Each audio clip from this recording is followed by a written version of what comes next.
دوسرا سوال بھی ان کا ہے، کہتے ہیں کہ کیا مولویوں کو برا بھلا کہنا جائز ہے، جبکہ مولوی ہر وقت کسی نہ کسی جہاد میں مصروف رہتے ہیں؟ جہاد افغانستان یہی لوگ اب تک کر رہے ہیں۔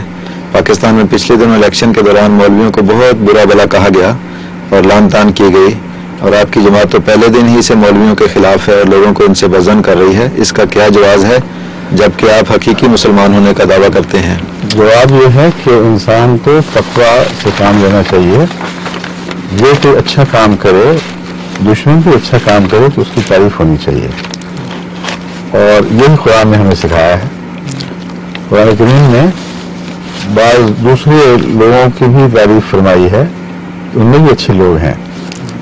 تو اس سے پتہ چلتا ہے کہ تقویٰ کا تقاضا وہی ہے کہ قرآن کی پیروی کی جائے۔ جہاد افغانستان میں شامل اگرچہ درست نہیں ہے کہ سارے مولوی ہی تھے، بعض افغانستان کے مولوی مخالف بھی تو تھے، اور باقاعدہ روسی حکومت کے علماء پر اس حکومت کے تنخواہ دار بھی تو تھے، اور ادھر سے وہ قرآن کے فتوے روسی نظام کے حق میں دے رہے تھے۔ اس لیے ایک تو یہ تصویر غلط ہے، اس کو درست کریں۔ ان کے متعلق تعریف کرے کلمہ بھی جماعت میں کسی نے نہیں کہا، اور افغانستان کے جہاد میں مصروف جتنے بھی خدا تعالیٰ کے فضل کے ساتھ مسلمان تھے، ان کے لیے کلمہ تعریف ہی میں نے کہا، دعائیں دیں، اور جمعہ کے میرے خطبے گواہ ہیں اس بات پر۔ میں نے کہا کہ انہوں نے بہت نیک کام کر رہے ہیں، کیونکہ وہ اکثر عام ناس تھے، ان کو مولوی کہنا ہے غلط بات، لیکن جو مولوی درست کام میں شامل ہوں ان کو برا کہنا درست نہیں ہے۔ لیکن وہ مولوی جو ایسے کام میں مصروف ہوں جو خدا کے نزدیک مکروہ اور ناپسندیدہ ہو، ان کی تعریف کرنا بھی بے وقوفی ہے۔ اس کا شرافت عدم شرافت سے تعلق نہیں، نہایت حماقت ہے، کیونکہ قرآن تعلیم کے بالکل مخالف ہے۔ حضرت صلی اللہ علیہ وسلم نے جن امور کو پیش نظر رکھتے ہوئے آئندہ زمانے کے مولویوں کے متعلق ایک بات فرمائی، اسے دہرانا مولوی کو گالی دینا نہیں، بلکہ اسے دہرانا حضرت اقدس محمد رسول اللہ صلی اللہ علیہ وسلم کے قول پر ایک تسلیم خم کرنا ہے، اور یہ یاد دہانی کرانی ہے کہ کوئی بات ہے تلاش کرو، وہ کیا بات ہے۔ آپ فرماتے ہیں آخرین کے ذکر کرتے ہوئے وہ لوگ جو آخری ایام میں ہوں گے۔ آخری ایام استنباط اس لیے ہے کہ وہ زمانہ جو رسول اللہ صلی اللہ علیہ وسلم بیان فرما رہے ہیں وہ گمراہی کا زمانہ ہے، اور وہ آپ کے قریب کا زمانہ ہو ہی نہیں سکتا۔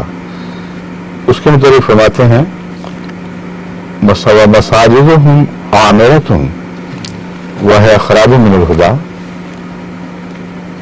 مسجدیں آباد دکھائی دیں گی، مسجدیں جو آباد دکھائی دیں ان کو برا کہنے کا کسی کو کیا حق ہے، لیکن اللہ جو جانتا ہے، جو حقیقت حال سے واقف ہے، اس نے حضرت اقدس محمد مصطفیٰ صلی اللہ علیہ وسلم کے منہ سے ان مساجد کے متعلق جو اس وقت قرآن کریم رسول اللہ صلی اللہ علیہ وسلم کے پیش نظر تھیں، جن کا خدا نے آپ کو علم دیا تھا، ہم کے اشارے سے فرمایا کہ وہ لوگ جو اس وقت پیدا ہوں گے ان کی مسجدیں آباد ہوں گی تو بھی ہدایت سے خالی ہوں گی۔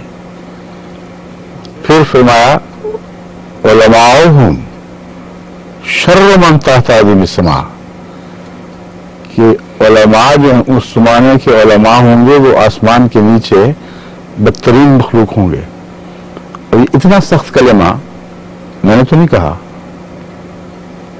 یہ تو حضرت اقدس محمد مصطفیٰ صلی اللہ علیہ وسلم نے اللہ سے خبر پا کر بات بیان فرمائی ہے، اور پوری حدیث سے پتہ چلتا ہے کہ قرآن لکھا جائے گا لیکن صرف کتابت کے لیے رہ جائے گا، اسلام ہوگا مگر نام کا رہ جائے گا۔ بس جب یہ باتیں بعض علماء نے دکھائی دیں تو اس وقت ان کی تعریف کرنا جائز نہیں۔ ایک امر آپ کے سامنے بہرحال کھلا ہونا چاہیے، آپ میں نہیں جانتا آپ خود مولویوں کے طبقے سے تعلق رکھتے ہیں کہ نہیں، لیکن میں نے بارہا اس طرف توجہ دلائی ہے کہ مولوی کا کام ہے، یعنی دینی عالم کا، کہ تقوی شعار ہو، اللہ کا خوف کرے، اور وہی سچا مولوی ہے، کیونکہ قرآن کریم میں فرمایا انما یخشى اللہ من عباده العلماء، کہ جو عالم ہیں وہ تو خدا کا سب سے زیادہ تقوی اختیار کرتے ہیں، وہی ہیں دراصل جو ڈرتے ہیں. بس اگر ڈرنے کی علامت موجود نہ ہو تو خدا کی طرف ان کو منسوب کرنا جائز نہیں رہ جاتا. اگر اللہ سے کا خوف ہو تو اللہ کے خلاف جو باتیں ہو رہی ہیں دنیا میں، اس کے حکم کے خلاف جو بدیاں رہ پا رہی ہیں، ان کے خلاف جہاد کریں. اس جہاد میں کیوں پیچھے بیٹھ گئے ہیں؟ جانتے ہیں جگہ جگہ عدالتوں میں جھوٹ بولے جا رہے ہیں. یہاں تک کہ ایک پرانے جج نے یہ ایک تقریر میں کہا کہ میری لمبی عمر گزر گئی عدالت پر بیٹھے ہوئے، مگر میں نے اب تک کوئی ایک بھی ایسا گواہ نہیں پایا جسے میں 100% سچا قرار دے سکوں. اسلامی معاشرے میں یہ حال ہو گیا ہے. روزمرہ جو بدیاں پنپ رہی ہیں گھروں میں، گلیوں میں، معاشرے کے ہر حصے میں، ہر سیاسی طبقے میں، ہر اقتصادی دائرے میں، کوئی شمار ہی نہیں ہے جس کو اللہ سے پیار ہو، اللہ کا خوف ہو، وہ تو اپنی زندگیاں ان بیماریوں کے خلاف جہاد میں وقت کر دے. برف گرتی ہے تو بیچارے مسلمانوں پر. علامہ اقبال نے یہ کہا خدا کے متعلق وہ جائز نہیں ہے. مولوی کی برف گرتی ہے مسلمانوں پر. جو فتنہ شروع کر رکھا ہے، اس کو اس سے لڑاؤ، اس کو اس سے لڑاؤ. احمدیوں کے پیچھے پڑے، پھر ذکریوں کے پیچھے پڑ گئے، پھر شیعوں کے پیچھے پڑ گئے، پھر شیعہ علماء ان کے پیچھے پڑ گئے. سارا جہاد آپس میں ہی ہے، اس طرف کوئی نظر نہیں جاتی. اور افغانستان میں بھی آپس میں لڑ رہے تھے. روس کا تو ایک بہانہ تھا، اب روس جا چکا ہے، اب کیوں لڑ رہے ہیں؟ اب کس کے خلاف جہاد ہو رہا ہے؟ ایران اور عراق کی لڑائی ہو رہی تھی، کدھر کا جہاد تھا؟ کہاں کا جہاد تھا؟ وہ کون کس کے خلاف لڑ رہا تھا؟ جو بیرونی طاقتیں ہیں ان کی طرف، جو اسلام کی دشمن طاقتیں ہیں ان کی طرف کوئی توجہ نہیں. بیچنے کو نہیں جاتے مولوی. وہ بیچارے مظلوم ہو رہے کہ دن رات مار کھا رہا ہے محدود تعداد کا مسلمان. شور کیوں نہیں جاتے، دباؤ کیوں نہیں ڈالتے اپنی حکومت پر کہ اٹھیں اور وہاں دخل دیں؟ کوئی پرواہ نہیں، جو مرضی گزر جا سکتا. اس لیے حقیقت حال کو دیکھنا چاہیے. آپ خام خواہ جذبات میں نہ آئیں.